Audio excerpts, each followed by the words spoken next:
आप लोगों के बीच आज जो आए हैं एक मेहमान हैं हमारे चैनल पे, इनका नाम आदर्श सिंह है और बहुत मुझे ये कहते हुए बहुत अच्छा भी लग रहा है कि इनका सिलेक्शन एसएससी सीजीएल में डबल एओ के पोस्ट पर हुआ है, जो कि सीएजी के अंतर्गत आता है और ये ऑफिसर रैंक की पोस्ट है। तो ये बहुत अच्छी बात है। 2022 का जो भी आपका रिजल्ट आया है एसएससी का सीजीएल में, उसी में इनका सिलेक्शन हुआ है।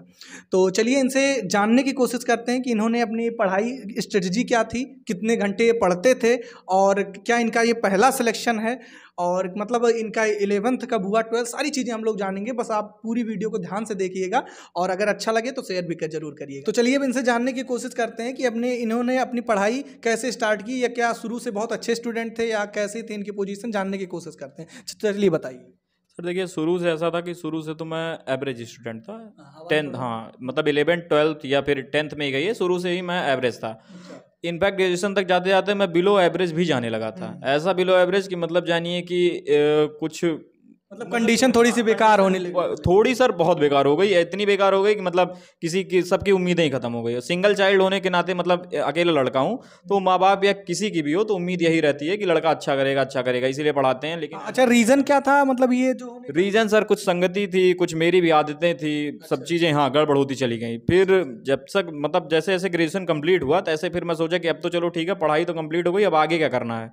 आगे मतलब कहीं ना कहीं आप कहना चाहते हो कि आपको अपने फैमिली बारे में आपने सोचा कि मैं अकेले हूँ, ऐसे चीज़ें कैसे मैनेज हो पाएंगी। हाँ सर, फैमिली के बारे में सोचा और ये भी सोचा कि मतलब आगे चीज़ें क्या होंगी। जैसे अभी तो मैं पढ़ाई कर रहा हूँ, अभी तो पढ़ाई खत्म हो जाएगी, फिर आगे मुझे क्या करना है। तो मतलब एसएससी का ख्याल कहाँ से? वही ग्रेजुएशन खत्म होने के बाद? हाँ, वही ग्रेजुएशन खत्म होने के बाद मुझे लगा कि किसी चीज़ की तैयारी करनी चाहिए। तो तैयारी करने का ऐसा था कि मैंने मतलब कई एग्जाम के सिलेबस देखे, लेकिन मुझे उसमें एसएससी का सिलेबस समझ में आया, ज़्यादा सूटेबल लगा, क्योंकि उसमें मतलब ऐसे भी टॉपिक हैं जो मतलब मेरी अच्छी थी, और सब में हिंदी है। एक्चुअली आपको बताऊँ, मेरी हिंदी अच्छी है नहीं, ठीक है। हाँ, तो मतलब 2019 से एसएससी 2019 से जैसे मेरा ग्रेजुएशन खत्म हुआ तुरंत मैं एसएससी में पहले पेपर देखा प्रीवियस ईयर, फिर मैं देखा मुझे क्या पढ़ना है, फिर मैं सिलेबस उठाया और लग गया। तो 19 का एसएससी दिया?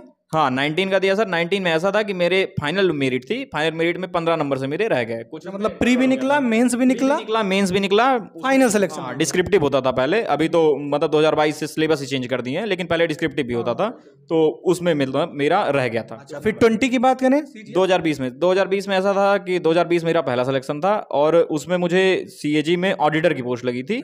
हाँ, कैग में ऑडिटर की एक पोस्ट होती है, वो मुझे मिली थी। अच्छा, मतलब सीजीएल में आपका 2 बार सिलेक्शन उधर हो चुका। अच्छा, सीएचएसएल के बारे में भी कुछ? सीएचएसएल ऐसा था सर कि सीएचएसएल में प्री में एक बार मेरे 2019 में ही नंबर बहुत अच्छे थे, 176-77 नंबर थे, बट मींस मेरा गड़बड़ हो गया था, तो मैं पूरा डिमोटिवेट हो गया। फिर मुझे लगा सीजीएल की तैयारी कर रहे हो, सीएचएसएल नहीं निकला तो थोड़ा बुरा लगता है। फिर मैंने लोगों से भी बात की, इनफैक्ट आपसे भी बात किया, तो आप मुझे मोटिवेट किया कि नहीं करो यार, हो जाएगा, ऐसा होता है, लक फैक्टर भी कुछ होते हैं। तो 2020 तक आपने सीजीएल, फिर 21 में सीजीएल की क्या सीन था? फिर 21 में फिर मैंने मतलब मुझे डिजायर्ड पोस्ट मिल नहीं पाई। मैं सोचता मतलब अच्छी पोस्ट मिलेगी, ऑडिटर भी अच्छी पोस्ट है, लेकिन मैं और भी अच्छी सोच रहा था। देखिए, किसी भी एग्जाम की आप तैयारी करेंगे तो जब तक आपको टॉप पोस्ट नहीं मिलती तब तक आप लगे रहते हैं, और मैं भी कहता हूं कि आप लगे रहिए, एक ना एक दिन वो जरूर मिलेगी।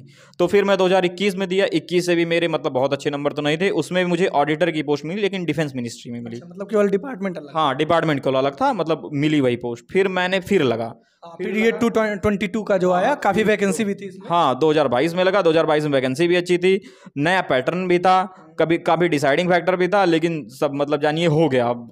तो चलिए बहुत अच्छा लगा कि मतलब इनका 2022 में एक जो आपका डबल एओ की पोस्ट मिला है, उसके पहले भी इनका कई बार एसएससी में हुआ था, बट डिजायर्ड पोस्ट ना मिलने के कारण इन्होंने ज्वाइन नहीं किया और आई थिंक एक्सटेंशन लिया। हाँ, एक्सटेंशन में लिया, क्योंकि मैं नहीं चाहता था कि पढ़ाई में मतलब कोई भी ऐसे बैरियर, मतलब घर से कोई ऐसा प्रेशर नहीं था, और एज भी आप समझ सकते हैं 23 या 24 और कोई सर ऐसा फैक्टर नहीं था कि मतलब पूरा सपोर्ट था, तो घर वाले भी चाहते थे इनका हो, तो इस वजह से इन्होंने एक्सटेंशन लिया। चलो बहुत अच्छी बात है कि आप जो चाहे आपको मिला। अब चलिए समझते हैं कि आपने अपनी पढ़ाई को कैसे स्टार्ट किया, और सब्जेक्ट वाइज मैं जानना चाहूंगा कि आपने कौन सा सब्जेक्ट किस टीचर से पढ़ा, किस चैनल से पढ़ा, किसका कोर्स परचेज किया। मैं सारी चीजें एकदम क्लियर आपके साथ से जानना चाहूंगा, तो आप प्लीज बताइएगा। सबसे पहले मैं बात करूंगा, आपने मैथ जो है वो किसी का वो कोर्स परचेज किया? नहीं सर, कोर्स तो ऐसा किसी का मैंने मतलब किसी भी ऑनलाइन प्लेटफॉर्म के बिना भी एग्जाम निकाला जा सकता है, बिना कोर्स परचेज किए, मतलब ऑनलाइन सारे कंटेंट है यूट्यूब पे, बिल्कुल सही, मतलब सफिशिएंट कंटेंट है, आप कहीं ना जाइए। तो चलिए फिर जानना चाहते हैं मैथ किस टीचर से पढ़ा?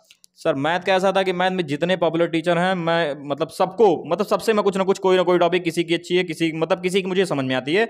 मेन आप बात होती है आपकी क्या टॉपिक किससे समझ में आती है। ठीक है, हाँ, टीचर वही आपके लिए अच्छा है जिसकी चीजें आपको समझ में आए। बिल्कुल, ये इस बात से मैं भी एग्री हूँ कि हर नॉलेज वाला बंदा टीचर नहीं हो सकता, क्योंकि भाई समझाना और वे एक्सप्रेशन बहुत ज़्यादा मैटर करता है। मतलब मैं समराइज कर दूं तो मैथ आपने किसी टीचर से ऐसे पर्टिकुलर नहीं पढ़ा और इनडायरेक्टली आपने सबसे पढ़ा। मतलब आपने टॉप, लेकिन किसी से ऐसा मतलब एक इंडिविजुअल नहीं पढ़ा। मतलब जैसे मान लीजिए एवरेज में आपको दिक्कत है या फिर टाइम एंड वर्क, तो सर्च किया और जो भी वीडियो रिकमेंड हुई उसको मैं देखा। अगर मुझे उनकी मतलब मेथड पढ़ाने का समझ में आ रहा है तो ठीक है, नहीं तो मैं दूसरे को देखने लगा। तो मैथ का ये ओवरऑल था कि कोई कोर्स नहीं था, और इन्होंने जो यूट्यूब के लगभग फेमस सारे टीचर हैं मैथ्स के, सारे से इन्होंने पढ़ा। ठीक है, चलिए, तो मैथ का आप आई थिंक क्लियर हो करवाए होंगे। अब चलिए रीजनिंग के बारे में जानने की कोशिश करते हैं, और रीजनिंग में भी ऐसा जानने की कोशिश करते हैं कि रीजनिंग, जहां तक मेरा मानना है कि उसमें कॉन्सेप्ट और प्लस प्रैक्टिस। हाँ, ये दो चीज है सर, एक कॉन्सेप्ट एक प्रैक्टिस। अगर रीजनिंग में एक बार आपके कॉन्सेप्ट बिल्डअप हो गए, फिर आपकी खाली प्रैक्टिस है, आपको फिर रीजनिंग पढ़ना नहीं है,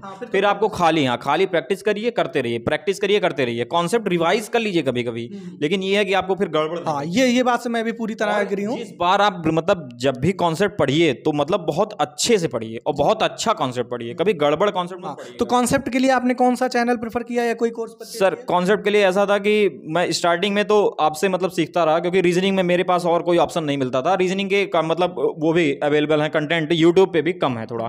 ठीक है, रीजनिंग को लेके एसएससी की कंटेंट अवेलेबल कम है।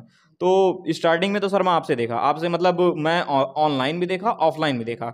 ऑनलाइन मतलब जानिए कि वो जो एक आपकी रामबाण वीडियो जो 11 घंटे में पूरा रीजनिंग, वो मेरे लिए जानिए कि सर मतलब मेरे लिए सही में रामबाण ही हुई। हाँ, मैं जब भी मतलब कोई भी पेपर देने जाता था तो मैं उसको एक बार देख लेता था। इनफैक्ट ऐसा था कि मैं 2x पे भी करके देख लूँ, 5 घंटे में मेरा सारा सिलेबस कंप्लीट हो जाता, लेकिन मैं देखता रहता था उसको।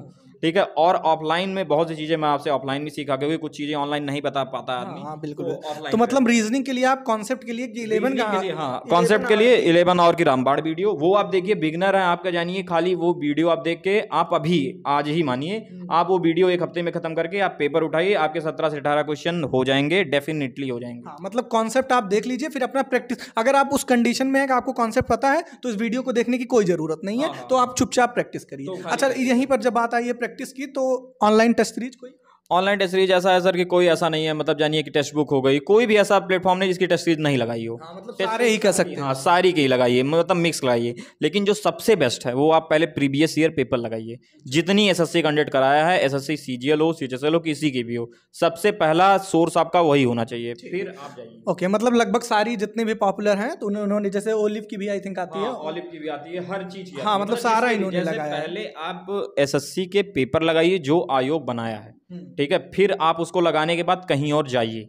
नहीं तो आप वीकली टेस्ट होता है उनका दीजिए, लेकिन मेनली आप जो रिलाई करेंगे वो आप प्रीवियस ईयर पेपर पे ही करेंगे। चलिए, बहुत अच्छी बात है। इसके बाद हम लोग जानने की कोशिश करते हैं इंग्लिश आपने कहाँ से पढ़ा? सर इंग्लिश का ऐसा है कि इंग्लिश में नीतू सिंह मैंग की एक ग्रामर की किताब आती है, हाँ, वॉल्यूम 1, प्लेन टू पैरामाउंट। हाँ, अब चेंज हो गया नाम। तो वो एक किताब है, वो जानिए ग्रामर के लिए बहुत अच्छी किताब है। ये तो हर एक टॉपर का रिकमेंडेशन रहता है। इसका कोई सब्स्टिट्यूट नहीं है, आप कह सकते हैं। हाँ, सब्स्टिट्यूट अच्छा, उतना सब्स्टिट्यूट नहीं है, सब्स्टिट्यूट है लेकिन वो अच्छे नहीं है।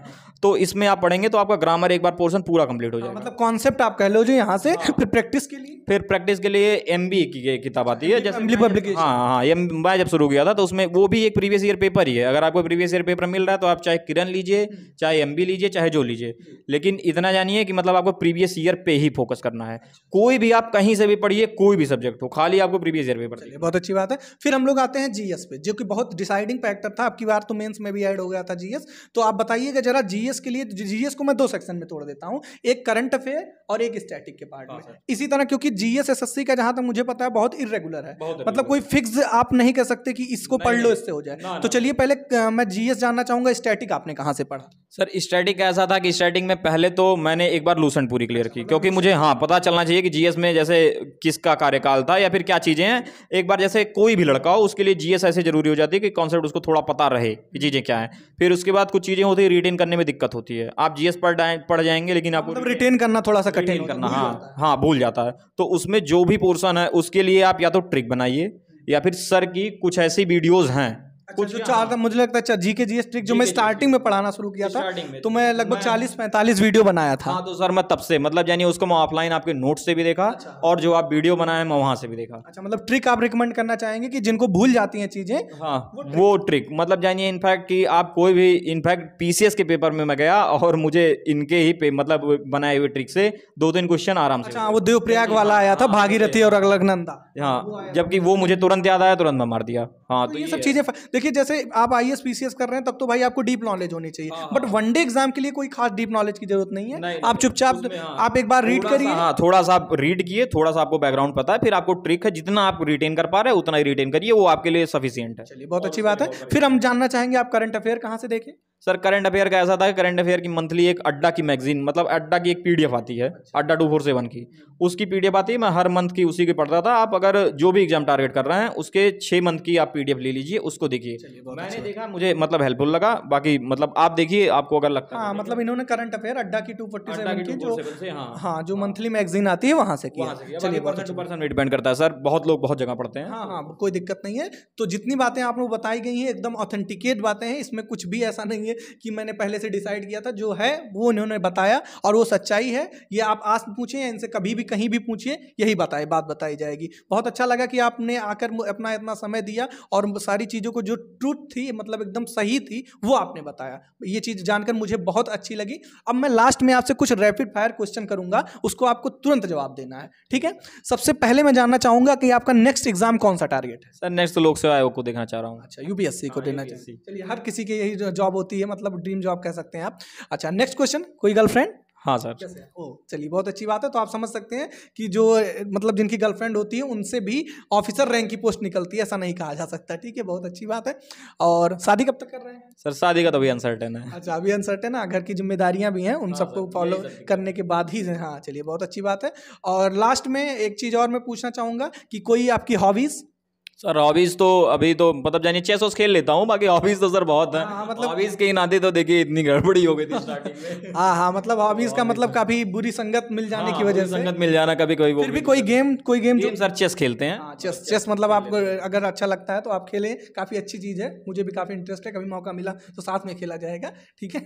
तो चलिए बहुत अच्छी बात है, आपसे मिलकर बहुत अच्छा लगा और आपने जो चीजों को बताया उसको भी जानकर बहुत अच्छा लगा। और जो इस वीडियो को देख रहे होंगे या और भी लोगों तक पहुंचाएंगे उनको भी ये जानकर बहुत अच्छा लगेगा कि हाँ ऐसी चीज़ें, अगर सिचुएशन भी आपकी लाइफ में टफ आती है, जैसे इन्होंने बताया कि आफ्टर 12th इनकी थोड़ी सी चीज़ें गड़बड़ हुई थी, घर वाले परेशान, इनके मतलब आप समझ लीजिए फैमिली कॉन्टैक्ट ही एक तरीके का, इनकी मम्मी भी कई बार बुलाई कहीं भैया देखिए ये वो, लेकिन अंत में देखिए लास्ट में सारी चीज़ें जब रियलाइज होता है तो सब कुछ अपने आप रियलाइज होता है। मेरे खुद जानने में आप समझ लीजिए कि इनका सुबह आप समझ लीजिए दरवाज़ा बंद होता था पढ़ने के लिए और खाने के लिए केवल दरवाज़ा खुलता था, बाकी सारी चीज़ें मुझे छत पर एक कमरे में सब कुछ अपना अवेलेबल थी। तो फैसिलिटी घर पे रहकर इन्होंने ऐसा काम किया, ठीक है? और ना कोई ऑनलाइन कोर्स ना कुछ। तो अगर ये कर सकते हैं तो आप भी कर सकते हैं। ये तो है, कोई भी कर सकता है। यूट्यूब पे सारे कंटेंट है, बस सही डायरेक्शन में पढ़े और लगा रहे। Consistency is the key. हाँ कंसिस्टेंसी बहुत इंपॉर्टेंट है और हार्ड वर्क का कोई सब्स्टिट्यूट नहीं है सर, वो तो आपको करना पड़ेगा, वो करना ही पड़ेगा, उसका कोई ऑप्शन नहीं है सर। चलिए बहुत अच्छा बात है। और फिर कभी कोई एग्जाम को आप जब टारगेट करेंगे और उसको निकालेंगे तो फिर हम लोग मिलेंगे और बहुत अच्छा लगा मिलकर। मिलते हैं नेक्स्ट वीडियो में। Thank you. ठीक है, थैंक